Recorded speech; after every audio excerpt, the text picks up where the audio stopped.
बड़ी अच्छी ये एक महकमाना जो डायरेक्शन आई है रेवेन्यू डिपार्टमेंट को। आपको पता है जो कंप्यूटराइज अराजी है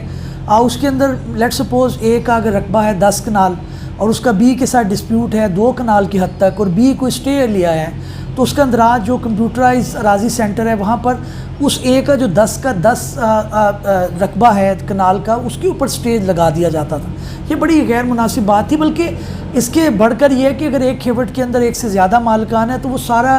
खेवट जो है उसको ब्लॉक कर दिया जाता था और बाकी लोग जो है वो उसके अंदर बिलबिला रहे होते थे कि किसी को फ़र्क नहीं मिल रही, किसी का इंतकाल का कोई मसला है वो नहीं चल रहा, क्योंकि स्टे है तो जाहिर है जो अराजी सेंटर है ये रेवेन्यू है उसने कोर्ट की डायरेक्शन को मानना है। अब ये जो महकमाना एक हदायत आई है या एक जो डायरेक्शन आई है इसके अंदर कहा गया है कि जनाब जितना झगड़ा है, जितना डिस्प्यूट है, मिसाल के तौर पर 10 कनाल का रकबा है, डिस्प्यूट 2 कनाल है तो 2 कनाल की हद तक आपने उसको जो है वो स्टे लगाना है। बाकी जो खेवट है या बाकी जो रकबा है उसको आपने बिल्कुल बाजियाब रखना है, उसके मुतालिक कोई जो है वो ट्रांजैक्शन को स्टॉप नहीं किया जा सकता। और दूसरी बात यह है कि जनाब ये जो रेवेन्यू ऑफिसर हैं वो उस दरख्वास्त के ऊपर स्पेसिफाई करेंगे पढ़कर उस ऑर्डर को कितना स्टे दिया गया है, कितना स्टे नहीं है, क्योंकि इससे लोगों की जो मुश्किलात हैं उनमें कमी आएगी। और वो लोग जो बैठे रहते थे कि जनाब उनका कोई लेना देना ही नहीं है उस मुकदमे से, सिर्फ ये है कि वो उसके अंदर जो है वो मुश्तरका खाता है,